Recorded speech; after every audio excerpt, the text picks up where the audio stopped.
दोस्तों, मैं डॉक्टर रश्मि त्रिपाठी आपका अपने चैनल लॉ फाइटर्स एकेडमी में स्वागत करती हूँ। दोस्तों, आज के सेशन में तलाक का जो एक केस अभी आया था हाल ही में, उस पर सुप्रीम कोर्ट ने कॉन्स्टिट्यूशन के आर्टिकल 142 का इस्तेमाल करके कुछ नए नियम और कानून बनाए हैं। तो हम लोग आज के सेशन में यही सब जानेंगे कि सुप्रीम कोर्ट जो आर्टिकल 142 है उसका प्रयोग करके कैसे नियम और कानून बनाता है, और इसके साथ ही साथ इसको हम लोग केस के माध्यम से भी देखेंगे कि किन किन केसों में अभी तक सुप्रीम कोर्ट ने अपना जो है ये विशेषाधिकार जो आर्टिकल 142 के तहत उसे दिया गया है अपना प्रयोग किया है, और इसे विस्तार से समझेंगे। देखिए, ये जो आर्टिकल 142 है ये एग्ज़ाम के ध्येय से भी बहुत इम्पॉर्टेंट है, और जो बच्चे तैयारी में हैं, जो कि जे की तैयारी कर रहे हैं या एपीओ की तैयारी कर रहे हैं, वो जो मेंस का जैसे एग्ज़ाम है, तो अभी चूँकि आर्टिकल 142 का प्रयोग करके सुप्रीम कोर्ट ने अभी 5-6 महीने पहले ही अपना तलाक के मुद्दे पे जो ये रूल अपना अप्लाई किया था और कुछ नए नियम कानून बनाए इसके लिए, तलाक के लिए। तो हम लोग जानते हैं कि इस तरह के क्वेश्चंस मेंस के एग्ज़ाम में या प्री के एग्ज़ाम में ही उठा लिए जाते हैं कि आर्टिकल 142 में क्या जो है सुप्रीम कोर्ट के जो है विशेषाधिकार जो दिए गए हैं वो सब क्या हैं, या जो मेंस में जो क्वेश्चन पूछे जाते हैं उन पे क्या जो है लेख लिखने को आ जाता है एक आर्टिकल टाइप में कि आप बताइए, केस के माध्यम से बताइए। तो इस कारण भी ये जो आर्टिकल 142 है ये बहुत ही इम्पॉर्टेंट है, और वैसे भी हमारे जनरल नॉलेज के लिए भी, आम इंसान आम लोगों के लिए भी बहुत इम्पॉर्टेंट है, क्योंकि आप लोगों ने ज़्यादातर आर्टिकल 142 का प्रयोग करके सुप्रीम कोर्ट ने इस केस में ये नियम बनाए, ये कानून बनाए, इस तरह जानते होंगे। लेकिन क्या है, क्यों जो है सुप्रीम कोर्ट को इस आर्टिकल का प्रयोग करना पड़ता है, कहाँ पे सुप्रीम कोर्ट इस आर्टिकल का यूज कर सकती है या क्यों करती है, ये सब हम लोग आज इस सेशन में विस्तार से जानेंगे। तो चलिए हम लोग अपना सेशन स्टार्ट करते हैं। तो सबसे पहले हम लोग ये जानते हैं कि सुप्रीम कोर्ट को हमारे जो है कॉन्स्टिट्यूशन में कुछ विशेष अधिकार तो दिए ही गए हैं, तो उन्हीं के बारे में पहले हम लोग जान लेते हैं कि कौन कौन से विशेष रूप से हैं। जैसे कि हम लोग एक बहुत जानते हैं रिट याचिका जो हम दायर करते हैं, तो वो आर्टिकल 32 इसके अनुसार, जो कि हम सुप्रीम कोर्ट को या आर्टिकल 32 का यूज करके हम अपनी कोई भी अपील या कोई भी रिट सुप्रीम कोर्ट के सामने ला सकते हैं, ये भी विशेष अधिकार दिया गया है। और एक दिया गया है आर्टिकल 136 में, इसमें जैसे कोई विशेष अपील हो, यानी कि कोई विशेष अपील का कोई मामला हो, तो आप उसे भी आर्टिकल 136 का यूज करके सुप्रीम कोर्ट में लाया जा सकता है। तो ये हुआ। देखिए, हमारे न्यायपालिका को हमारे जो है संविधान में ये सब जो दिए गए हैं विशेषाधिकार, वो न्याय को लोगों तक जो न्याय हो, जो कानून व्यवस्था हो, वो पूरी तरह से समानता के साथ पहुँचे। उनमें जो कानून है उनमें इधर उधर की कोई बातें ना आए। इसीलिए सुप्रीम कोर्ट हो चाहे हाई कोर्ट हो, समय समय पर अपने जजमेंट के द्वारा लोगों को राहत पहुंचाती रहती है। तो चाहे आर्टिकल 226 हो, जो कि हाई कोर्ट को विशेषाधिकार दिए गए हैं रिट डालने के मामले में, तो हम लोग जानते हैं कि जो आर्टिकल 32 है वो सुप्रीम कोर्ट के लिए कहा गया है रिट डालने के लिए, और जो 226 में जो कहा गया है वो किसके लिए कहा गया है, वो हाई कोर्ट को विशेषाधिकार दिए गए हैं रिट डालने के लिए। तो ये जो विशेषाधिकार दिए गए हैं हमारे न्यायालय को, वो कॉन्स्टिट्यूशन में इसलिए दिए गए हैं कि जो हमारा नियम या कानून बनाया गया है वो हमारी जनता में बरकरार रहे, यानी जनता के साथ कुछ गलत ना होने पाए। तो इन्हीं सब कारणों से हमारे कॉन्स्टिट्यूशन में ऐसे कुछ विशेष जो है नियम बनाए गए हैं न्यायपालिका के लिए, जिनका यूज करके सुप्रीम कोर्ट हो, हाई कोर्ट हो, चाहे अदर कोई न्यायपालिका हो, हमें हमेशा न्याय से रूबरू कराते रहते हैं। तो जो ये आर्टिकल 142 है, अब चलिए हम लोग ये जानते हैं कि यहाँ पे जो है हमारा सुप्रीम कोर्ट कब इसे यूज करता है। तो जैसा कि ये आर्टिकल 142 में कहा गया है कि अगर सुप्रीम कोर्ट के सामने कोई भी विषय संज्ञान में आए, तो सुप्रीम कोर्ट के सामने यदि कोई भी विषय संज्ञान में आएगा तो उस विषय के संदर्भ में कोई भी आदेश या डिग्री पारित कर सकते हैं। जैसे कि मान लीजिए कोई मामला मतलब लंबित है, यानी कि पहले से चल रहा है, और वो सुप्रीम कोर्ट के संज्ञान में आया, और सुप्रीम कोर्ट को क्या है, तो उस संदर्भ में कोई भी डिक्री या आदेश क्या कर सकता है, पारित कर सकता है। और उस आदेश को पारित करने के पीछे मोटो क्या होता है, पूर्ण न्याय का देना, यानी कि पूर्ण न्याय की भावना जो होती है, उस भावना से सुप्रीम कोर्ट इस आर्टिकल का यूज करती है। देखिए, जहाँ पे हमारा जो कानून होता है जब वो फेल होता नज़र आता है, जैसे कि कुछ ऐसे मामले या जो है केसेस सुप्रीम कोर्ट के सामने आ जाते हैं जिनका कि हमारा कानून भी, जिनका कोई नियम कानून जैसे उसके लिए पहले से नहीं बन रखा है, यानी कि जैसे अभी ये तलाक का मुद्दा ही आया था, तो उसमें सुप्रीम कोर्ट ने क्या कहा, सुप्रीम कोर्ट का ये कहना था, अभी हाल में एक तलाक का मुद्दा आया था, वहाँ पे पति पत्नी आपसी सहमति से, जो कि हिंदू मैरिज एक्ट का जो है सेक्शन 13B है, वो आपसी सहमति से तलाक की बात करता है।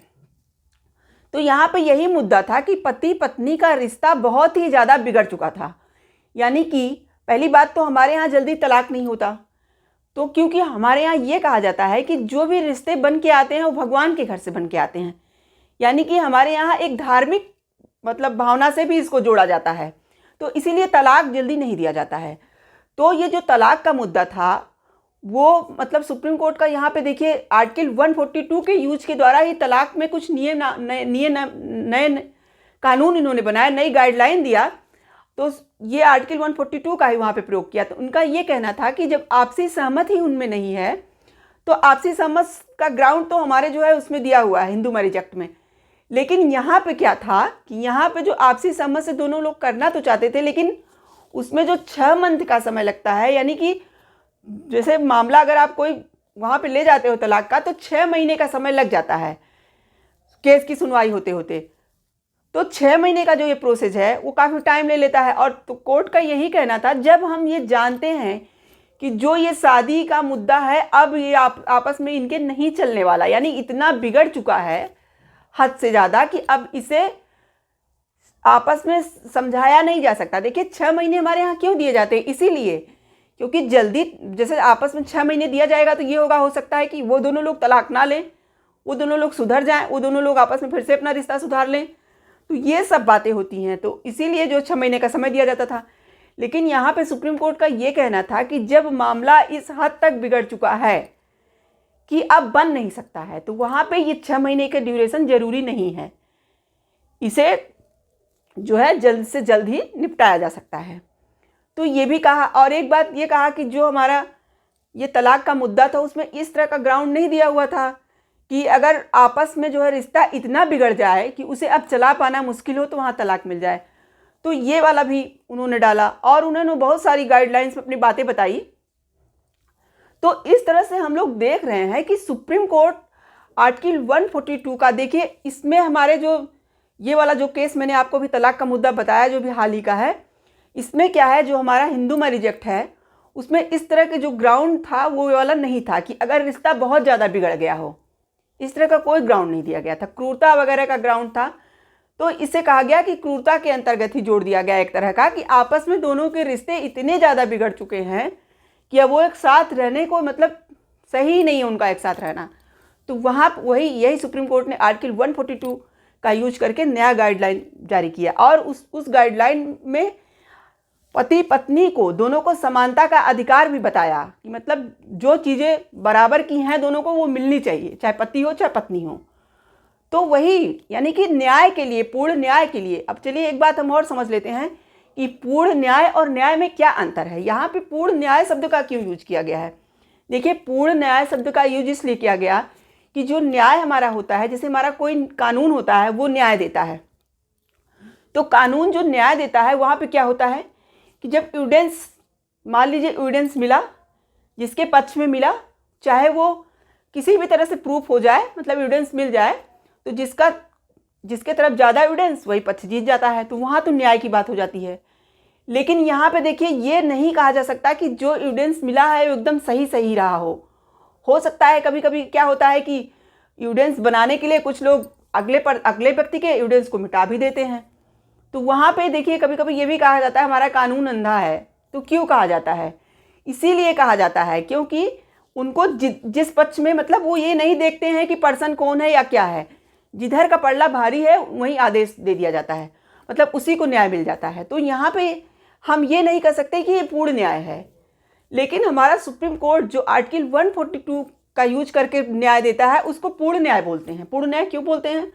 कि वहाँ पे सुप्रीम कोर्ट का जो मोटो होता है वो सिर्फ लोक हित में होता है, यानी कि जनता के हित के लिए, यानी कि जो न्याय दिया जा रहा है वो पूर्ण न्याय कहलाएगा, यानी पूर्ण न्याय होगा वो।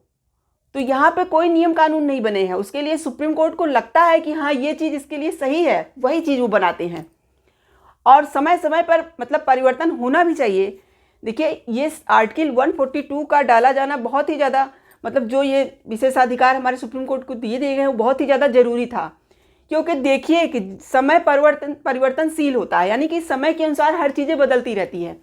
और हमारे यहाँ जो कानून होते हैं, जो नियम होते हैं, जब एक बार बन जाते हैं तो काफ़ी सालों तक वो चलते रहते हैं। तो देखिए, तो इन समय के अनुसार जो नियम और कानून में परिवर्तन होने चाहिए वो सुप्रीम कोर्ट आर्टिकल 142 का प्रयोग करके जो है बना सकता है। और वो नियम और कानून पूरे भारत देश में माने जाते हैं। यह जो आर्टिकल 142 है, इसका जो है प्रयोग करके जब भी सुप्रीम कोर्ट कोई फैसला देता है तो उसके जो नियम और कानून बनाता है वो पूरे भारत देश में लागू होते हैं और एक नए कानून की तरह लागू होते हैं। और ये तब तक लागू बने रहते हैं जब तक उस चीज़ के लिए कानून बना नहीं दिया जाता है। तो मतलब समझिए कि आर्टिकल 142 कितना महत्वपूर्ण रोल अदा करता है हमारे समाज को न्याय दिलाने के लिए।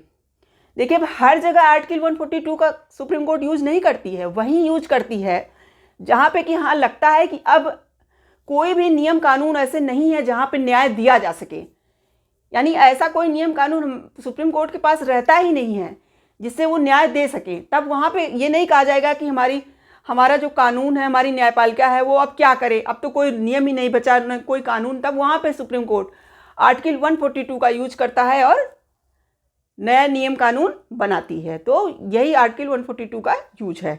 अब चलिए हम और केस के माध्यम से देख लेते हैं कि कहाँ कहाँ पे सुप्रीम कोर्ट ने आर्टिकल 142 का यूज किया है। जैसे कि एक बहुत फेमस केस है 2014 का, जो कि है Manohar Lal Sharma versus principal secretary एवं अदर। जो ये केस था उसमें सुप्रीम कोर्ट ने क्या कहा था कि जो भी अधिकार मतलब यहाँ प्रयोग होंगे वो जनहित में होंगे। यानी कि ये कहा गया है कि आर्टिकल 142 का जो अधिकार प्रयोग किया जा रहा है वो जनहित के लिए किया जा रहा है। और क्या कहा था? जनहित में होंगे जिससे लोगों का विश्वास कानून के शासन में, लोकतंत्र में बना रहे। मतलब सुप्रीम कोर्ट का यहाँ इस केस में देखिए कितना अच्छा सुप्रीम कोर्ट का कहना था कि आर्टिकल 142 का यूज क्यों किया गया। उनका ये कहना था कि लोगों में ये जनहित के लिए किया गया है, मतलब जो इसका प्रयोग होता है वो जनहित के लिए होता है। और यह इसलिए होता है कि लोगों में कानून के प्रति विश्वास बना रहे और लोकतंत्र भी, हमारा लोकतंत्र जो होता है वो भी अच्छे से बना रहे। इसलिए इस आर्टिकल 142 का जब यूज किया जाता है तो वो लोकहित में होता है। ऐसा उन्होंने किस में बोला था? Manohar Lal Sharma versus principal secretary एवं अदर के केस में। अब हम लोग एक केस और देख लेते हैं जो कि शहीद बलवा वर्सेस भारत संघ का था, 2013 का केस था। इसमें भी सुप्रीम कोर्ट ने बहुत अहम बात बताई। इस जजमेंट में उन्होंने कहा था, आर्टिकल 142 का यूज हुआ था इन सब केसों में।